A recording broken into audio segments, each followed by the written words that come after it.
Welcome in, everybody, to Fantasy Pros MLB. This is Leading Off Live, brought to you by bet365. Bet $5, get 150 in bonus bets when you do with the promo code Leading Off. It's me, Joey P. That's the Welsh and the Peanuts and the Cracker Jacks all here. Everybody's hanging out here in the old time here. Monday, we've already got 50 comments in the chat. Happy Father's Day, everybody. Hope everybody had a really good time yesterday. And we've got tons of baseball to get to today, Welsh. We're going to jump right into it today because Mookie Betts, Mookie Betts, broken left hand. He's going to miss a lot of time. And it's not the only thing that happened to the Dodgers this weekend, too. The Dodger Blues hit hard. Yoshinobu Yamamoto, he's dealing with a strained rotator cuff, and he's going to be shut down for the next couple weeks. We're talking about weeks for Yamamoto, probably more like months. We're definitely talking months for Mookie Betts.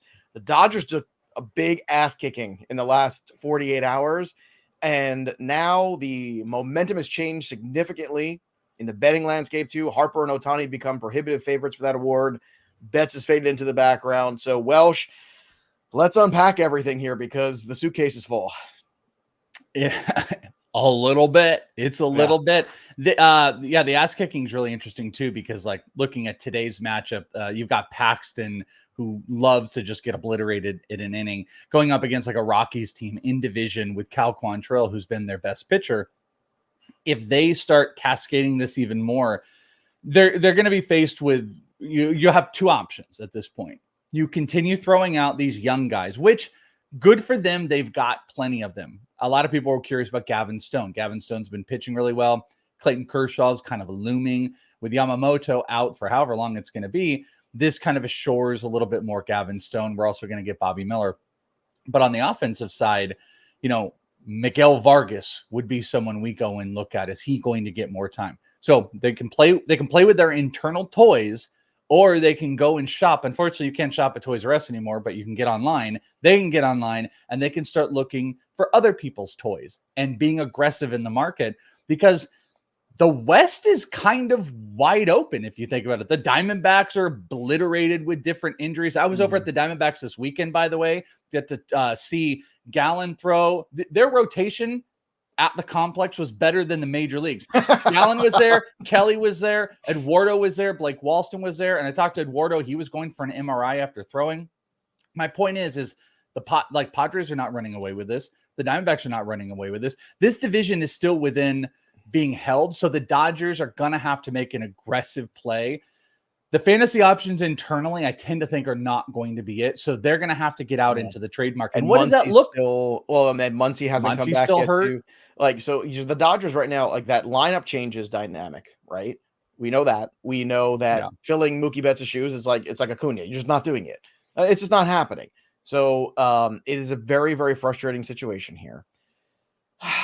I don't know. I don't think we have answers right now. I mean, we're going to hit waiver wire. We're going to do all that stuff. I mean, the only thing that I could say is if, you're throwing darts here, if James Wood is still out there on the waiver wire, right? Maybe that's the kind of guy that if he gets called up in the next couple weeks, maybe he can help you over the next couple months. That is the one guy that I think is still floating out there. I think Wyatt Langford is an interesting trade option in fantasy right now. I think his value is still very low. I think he's a much better player than he showed so far. Those are the two names, and they're young names, and they're gettable names that I think could really make an impact. I'm not saying they're going to replace Mookie Betts. No one is. But, man, if I'm throwing a dart, that's where I'm throwing the dart. Yeah, if you're looking for the upside plays, for sure, you've got to end up doing that. And also, they might just facilitate themselves with what happens here, because I think the Marlins and the White Sox are the two teams. It's a race to see what of those assets you can end up getting. It would probably behoove a Dodgers team to start making those calls if we are to see. There had been rumors of Jazz maybe getting traded. The one thing I'll just throw out, I do kind of think if the Dodgers were to make a move, I actually think they might make a move to try to get an actual shortstop, because Mookie has not been defensively good. He's a Gold Glove outfielder. That maybe you can get him back into the outfield if they can go and make a trade. He was a stopgap, so when he returns, maybe he's back out into the outfield. Either way, it's a brutal blow for the Dodgers. It opens up opportunities. Gavin Stone, probably the biggest beneficiary in my mind right now, offensively or pitching wise. Offensively, 100%. I don't know, man. Well, now because you got Kershaw working his way back, Miller's way farther ahead. But Gavin Stone, who like a week ago I was like sell, because winter is coming. Now all of a sudden maybe not so much. Yeah. More stuff. At least Ohtani had 2 home runs yesterday. He's up to 19. So there you go. But I did start wagering heavily this week, just in case you're following Joey Futures. on Bryce Harper and some parlays and on Otani and a little bit of parlay action too, along with Scooble and some other things that I like so far. So stay tuned. It's going to be a wild summer. Royce Lewis, pretty good day. Pretty good. I said I wanted 2 home runs and I got 2 home runs this weekend from him. He is just on fire, dude. That guy is a monster. Garrett Cole also could be a monster. He could make his debut on Wednesday against the Orioles. We'll keep an eye on that. Aaron Judge hit his 26 home runs. So fun series this weekend against the Red Sox, who stole was it a team high ever of stolen bases in a game? Was it 9? I think they had or something. Oh, was it? Wow. I mean, thanks to Jaron Duran's. Okay, let me ask you real quick. Are you selling Garrett Cole? Are you going to do your sell game right now that he's back? This is it. This is peak time. Peak. Let's go. What do you sell? Like, listen, I'll tell you what. I better get like a Grim Reaper outfit, because the show where Garrett Cole has the elbow issue and walks off holding his arm, I'm going to have the black hood and the scythe and the whole thing. And it's good. And everyone's going to hate it. I'm going to hate it. I'm going to be so mad because all I want to do is poke at you about it. Like, how long you can sell. So, oh, by the way, how did Kyle Bradish's situation work out a couple of months later? Yeah. I mean, he got hurt. He was hurt to begin with. Was he not? Yeah. But I mean, Garrett Cole's healthy now. Hurt to begin with. Looks good. Sure he is. Yeah. It's just like Jacob deGrom was healthy all those times we did play this game. I just need Garrett. I want Garrett Cole to come back, be the best pitcher, and don't get hurt. Because if I get a Joe I tell you so moment, I'm done. That's fine. Here's the thing. I am with you. I want him to be healthy. I guess I do, but I live in this world called reality. This is a fantasy show. This is reality. And the reality is I've lived through this too many times with Jacob deGrom. I just watched Bradish do it. I've seen all these other guys try to work through all these other things, and inevitably it's always the same end. So why is Garrett Cole the special one? I don't know. You tell me why he is, because until someone shows me otherwise, this is the logical conclusion to this. This is the end of it. This is what happens every single time I've seen this story. It's like the end of a Tarantino movie. Like, I pretty know what's going to happen here. I know there's going to be some violence at some point, and then people are surprised by the violence. There's going to be a foot somewhere. Someone's foot's going to be rubbed. I mean, I get your point, but also like I don't want this to happen. Like, what's so special about Garrett Cole? Oh, I don't know. That he was the best pitcher in baseball. That's not what I'm saying. I know he's special, and that's what makes this harder, because I'm trying to say, like, look, you can't look at the Garrett Cole situation and just see rosy outcomes, because you're fooling yourself, because we don't ever get that. But you also have to take your shot. The thing with Jacob deGrom, I am taking my shot. I'm trading. Hold on. The thing with Jacob deGrom is a good example, except this: Jacob deGrom is like Garrett Cole when he's out there. He is the best. Jacob deGrom on the better than Garrett Cole when he's healthy. Great. But here's the difference. Here's the difference that they have is Jacob deGrom is perpetually he's always injured. He always gets hurt. That argument that you make, it's just true. Yet we all, not all, but we'll fall into it. Garrett Cole is not. Garrett Cole is not Jacob deGrom with that injury history, while also being one of the best pitchers in baseball on one of the best teams in baseball on a year where all the pitchers are hurt and garbage. So the idea that if you had him, you had to get rid of him because of past and history. I didn't say have to. I think it's crazy. I mean, it's not crazy because I understand the logic of it. I was like, it's why it's certainly not crazy, because it's completely based in logic and proof. And Bradish just was and you know what sent it over the top for me, Walsh, was the Bradish thing, because that was like, yep, there it is. I mean, it was just staring in the face. Oh, he's healthy now. Everything's fine now. Sure. Corbin Burns was good again. Zach Wheeler was not. So two of the leading Cy Young candidates in the same game. Kind of a wacky situation yesterday. Wheeler allowed 8 runs. Not good. So that's weird. And you know what's fun about that? Ranger Suarez is now the prohibitive favorite after that one bad start. He is now +1 something in most books. Crazy talk. Austin Riley 2 for 4 had a good game with a home run. And Bruce Bochy was saying that Max Scherzer, depending on how he bounces back over the next 24 hours or so from his Saturday start, from his recent minor league start, he could start on Saturday this week. So that's very exciting, getting Max Scherzer back. This is a good thing. I picked him up for $1 in a league, and I'm hoping that he is going to be. Well, it doesn't matter. I picked him up for $1. I'm not invested. He's funny money. But you should trade him though. You should trade him though. He's going to get hurt. He already was hurt, and he's 40-something years old. I have my expectations. I'm not going to get let down. I know what you're trying to do, but it's not going to work. And I am sorry that I am the Grim Reaper, Again, show me the path of where a guy had an elbow injury, worked his way back, came back, and everything was just fine the rest of the season. I'm going to show you at the end of the year. I'm going to show you. Okay, and you know what? I will change my tune about it, and I'll be like, great, awesome, kick ass. Let's do a little bit of just for fun. Ronel Blanco, maybe he's good after all. Maybe he doesn't need sticky stuff. Maybe that's 7-2 now. 7 innings. They were thinking about like giving him an extra day's rest. He didn't need it. He was awesome. Ellie De La Cruz was fun. 2 walks, 3 runs, a homer, and a stolen base against the Brewers. And Snoop Dogg was there doing the commentary, which was so great. He was like, he doesn't have it. He's like, who is this guy? And they're like, this guy? Yeah, it was great. So fun. He was fun at the WrestleMania commentary. Also, he was there in Philly when I was there. I didn't hear it until I think live, but I had to hear it back when I did go home and watch it again. We need a special presentation of Tristan Casas and Snoop Dogg just announcing all games. Tristan Casas, got to get him on the mic every time. He's great breaking down everything. Get Snoop Dogg in there. That is my dream team. Maybe for the All-Star game. I think that's what they should do. Please. Logan Gilbert, 2 hits and a walk over 8 innings. Shutout of the Rangers. Boy, that Logan Gilbert sure is good. Rookie Lookies, a tough weekend for the rookies. Drew Thorpe got beat around bad by the Diamondbacks. 8 runs, 7 earned, 6 hits. Hurston Waldrop got sent down. He was roughed up for 6 runs. And then Jared Jones gave up another 6 runs and 4 2/3. So that's the bigger one to ask about. Jared Jones, here we are. We're getting now to stretching innings. We're getting now to, more teams making adjustments to what he does. What's your panic level on Jared Jones? Are you trying to get out right now before the ground falls apart, or do you think it's just a rough stretch? That's I don't know. I'm sorry. I'm trying to think is it even worth going down that road because of the bad stretch versus the name? Because everybody has kind of turned their attention to Skeens.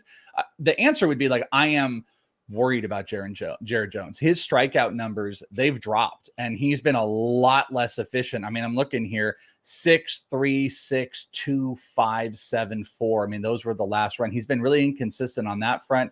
How he's getting hit is a little bit worrisome. Over 10% barrel rate. That is well above average, and almost 240 average. That's not good. Ks are going down, walks are going up, and his expected ERA is kind of going in the wrong direction.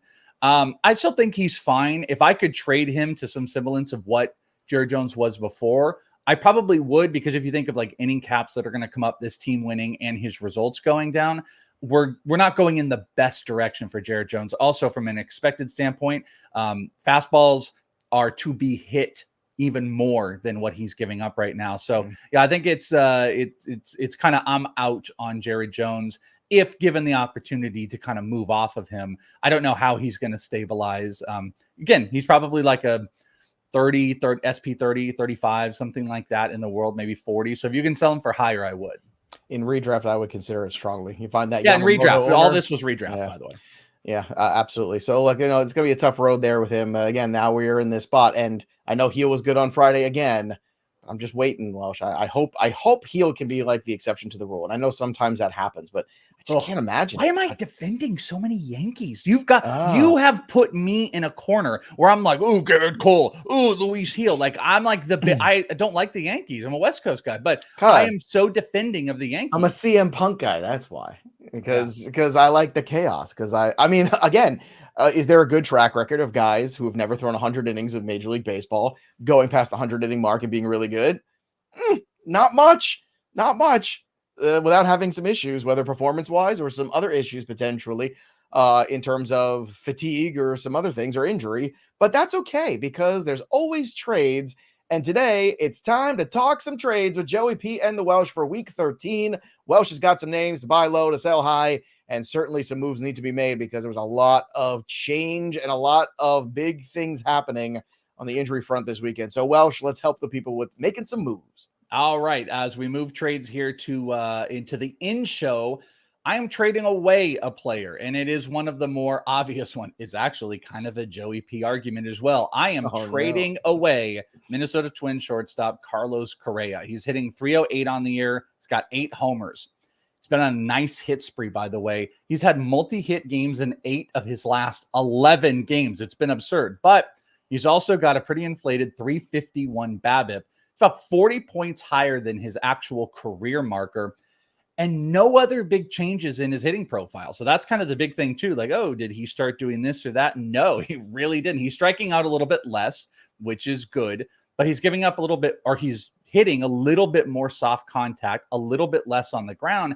And it's creating these big results that I think are a sell opportunity, kind of obviously, because here's the other thing. He doesn't steal bases. He doesn't provide anything else on that front. Runs, RBI are great.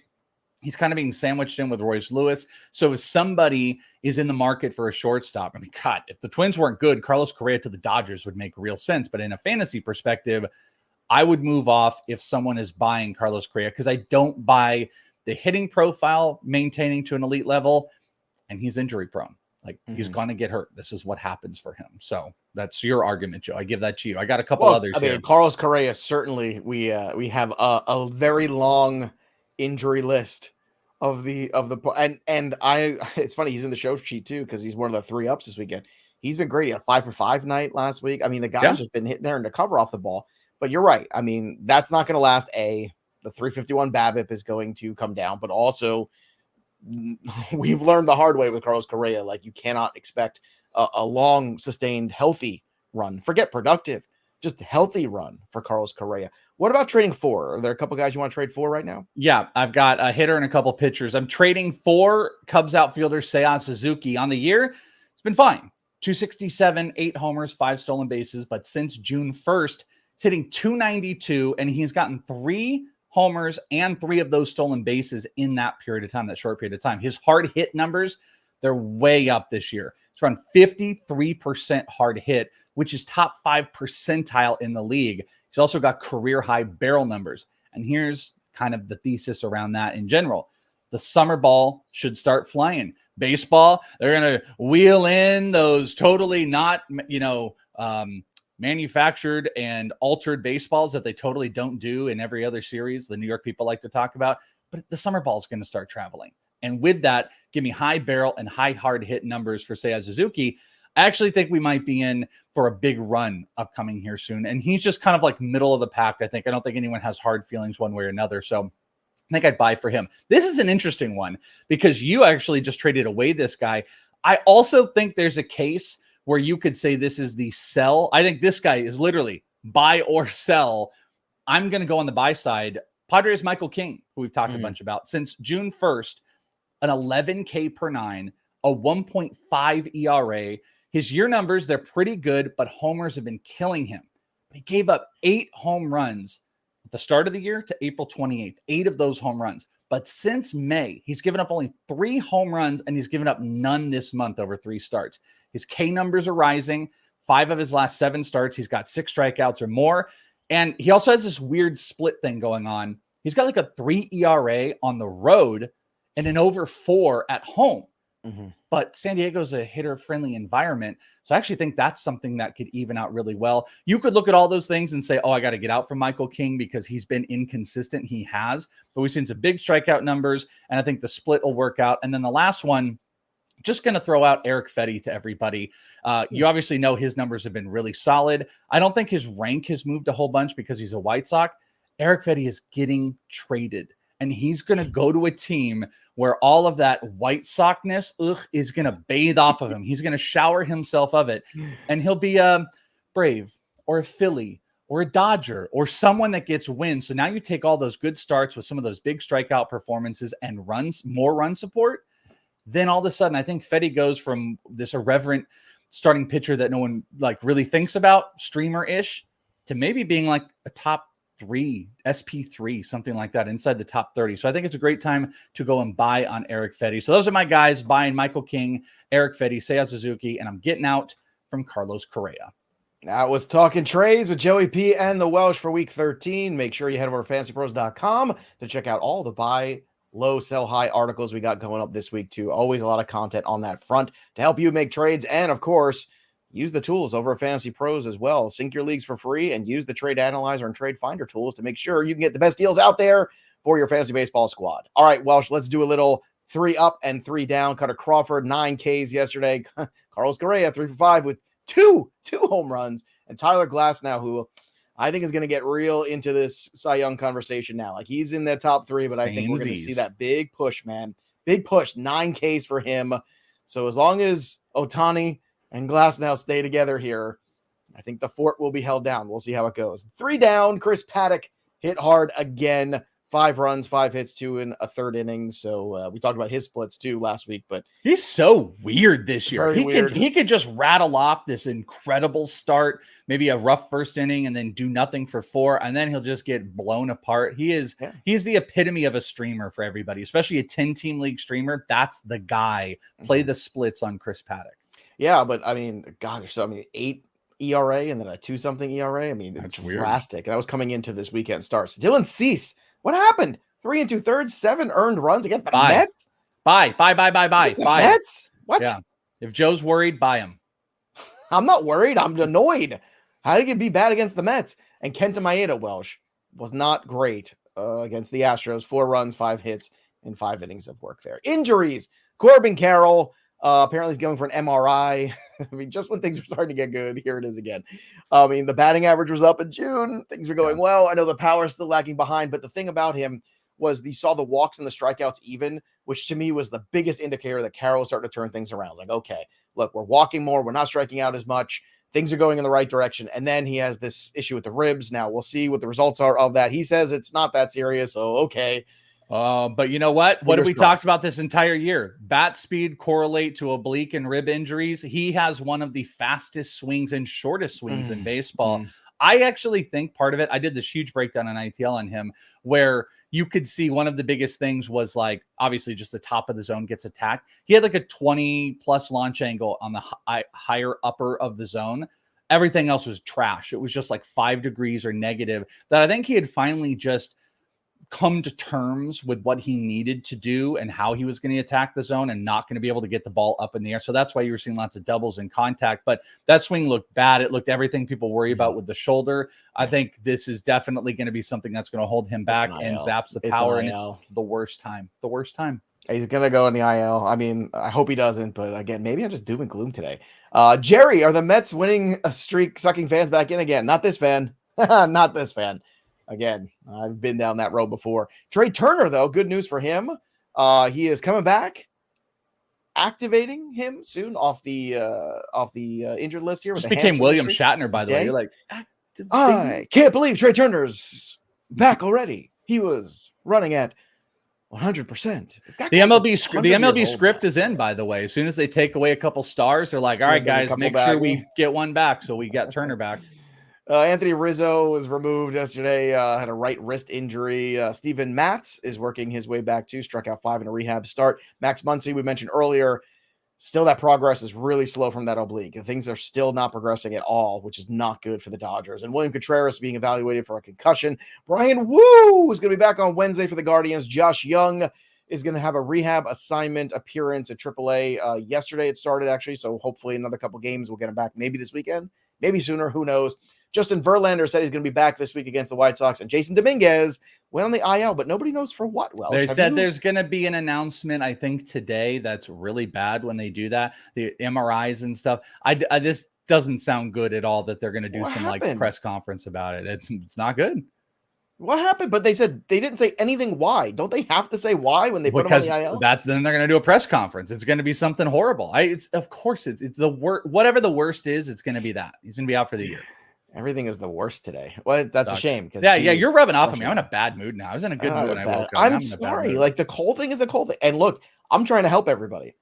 I'm not saying you can't hold on to Garrett Cole. And if you got Garrett Cole for nothing, like, let's say you drafted him when people just completely lost their minds and got incredibly scared, that's okay. Like, you can hold him. But if you paid a first or second round pick and you're somehow still viable or even like hanging on by a thread, this is your chance to cash in that lottery ticket. And I'm just saying, I think it's a smart idea to do. It's also smart to hang out with us because today it's time for the best bets of the day with Joey P and the Welsh right here. Make sure you place your bets at bet365. Bet $5, get 150 in bonus bets when you use the promo code leading off. And Welsh, obviously, you got to be over 18 in Kentucky. Gambling problem, call 1-800-GAMBLER or 1-800-BETS-OFF in Iowa. Terms and conditions apply. It's Skeens Day. Yay. We love the Skeens Day. So I got some Skeens for you. But first, I've got Boston on the money line at +116 at Toronto today. I like this one here. Paul Skeens there's a special on him. I hope it's still up there as people are watching this. Paul Skeens to go 3 up and 3 down in the first inning, plus 120. I like that one. I think that's a fun Skeens special. I'm going to bet just that. retire the side, right? Go get some. And here's another one. You might either for him to be the daily starting pitching strikeout leader today, plus 320. I looked at the rest of the board. I think Skeens has a shot at this one against the Reds. I do. Yeah, so, absolutely. I don't know. Plus 320. I mean, the competition is sparse, I think, for this one. The parlay of the day is you put the Pirates on the run line minus 1.5 and Paul Skeens over on the strikeouts minus on 7.5 rather. You're gonna get a plus 207 on that. So 2-1, all in on the Pirates today, all in on Skeens. Let's go. Welsh, what do you have for the people for the best bets of the day? I am going to go back to my guy, Sonny Gray, who was a little bit disappointing last week. I'm going to take the St. Louis first 5 run line, which is just up by 1 run through the first 5 innings. That is minus 110. I likey, so I'm taking that one. Now I'm going to take the St. Louis money line, and I'm going to pair that with the Pittsburgh money line. Give me a money line parlay at plus 150 for the Cardinals under Sonny Gray and Paul Skeens Pirates to win. I like that. And then I'm getting plus money on a first 5 money line today, backing Nick Pivetta and the Boston Red Sox. First 5 innings, just the money line, plus 115 for them to be up. Those are my 3 favorite plays on this shorter slate. Not sure I'll add too much more. Very tempted to get into the strikeout market. Paul Skeens kind of want to play the under. It's at 8.5 on most books. So we'll take a little look. And if we add anything, it'll be over at bettingpros.com/Welsh for me and bettingpros.com/Joe on the Betting Pros app. Go and download that sucker today. Track all your bets, check out the systems, do all the fun stuff, make your betting world a little bit more fun. And you can hang out with us. You can follow us and we can maybe follow you back and track your bets. There you go. I'll track everybody's or tracking everybody's bets. You'll track your bets. But again, use the tools over at Betting Pro. Sync your sportsbooks for free. That'll do it for us and the best bets of the day for Monday in Major League Baseball. All right, Welsh, it's time to look at the home run board. No. And I think I'm going to be a little happier today. Yes, I am. Look at that. I am almost respectable again at 12, tied for 20. Got my 2 homers from Royce Lewis. I'll take them all in one day. However it is, I had 3 games. I needed 2 home runs. I got them. Getting closer and closer to being in that top 10. Welsh, I don't know when the last time I saw you there, but if you want to call home runs, get in there on our Discord, fantasypros.com/chat. You can join us every single week there for the home run calls every single day. And of course, cleaning up. Lots of good live content, especially now NFL season's heating up too. So we're doing a ton of cool stuff over there where you could be a part of that. So baseball, football, the betting stuff's going on there too. The Discord is insanely huge now too. I think the betting side is over 30,000 people. So go check it out. Hang out with us over there. Welsh, home run call today. I was going back and forth on 2 guys. I settled on Bryce Harper. That's where I'm going today. Where are you going for your home run call of the day? Give me some Matt Olson. They need something going on offensively. So Matt Olson is going to have to step up. He's going to be the guy as they're losing all the players. Another injury he didn't mention, by the way, Michael Harris injured this weekend. Yeah. Michael Harris is going to be out for an extended period of time. Another team. This is that Luis Robert team, man. But, you know, it's like, do they really want to deplete what would probably be a lot of their starting pitchers? Hit well this week. Hit okay. Ozuna's been incredible, but that's not really your outfield option. I mean, this is like Band-Aids and duct tape and paper clips to get this outfield together. And unfortunately, a lot of it is elongated. So they might need to make an offensive move. Robert would make a bunch of sense. But Riley and Olsen got to step up. So give me Olsen today. Fred Dinger said I'm at 15. I'm like 4 off from the board. Again, Joe leaves. Welsh gets on the board. Joe leaving might happen first. I don't know, man. Look, I'm just happy that I've been on the board for most of the season. Are you just happy to be there? I had a good weekend. I'm just happy to be here. And look, this was a tough weekend here for people who lost Yamamoto and Betts. And those are 2 very expensive pieces. So that is going to be a tough one. And that's why we got to bear down here and keep seeing it through. Again, we are just about the halfway point of the season and there's a lot of baseball left. So we're going to help take you through it. So make sure you subscribe to Fantasy Pros MLB. Drop your comments below too. Oh, and we've got some fun stuff coming up for you this week too. We've got giveaways for positive reviews. We love the big reviews. Go drop us a nice 5-star review on the audio side if you listen on the audio side, because we're going to be giving away some free stuff. So jump ahead Drop some cred reviews, 5 stars. Welsh is handsome and fantastic. Joe P, I tolerate him. All that stuff. And we're going to tell you, I think tomorrow, what we're giving away. And I got to say, I'm excited about it. I think it's amazing. So get in there. Again, audio side, drop your 5-star reviews of the show. We appreciate you being with us every single day. We love the Peanuts and the Cracker Jacks. And we've got some fun stuff coming up too. Our sitcom is going to debut probably this week too. So very excited about that. That'll do it for us. But the story of the game goes on. For the Welsh, I'm positive Joey P. The P stands for positive. We'll see you next week, kids. Or tomorrow. Not next week. It's only Monday. Bye. It's only Monday. Somebody's got a case of the Mondays.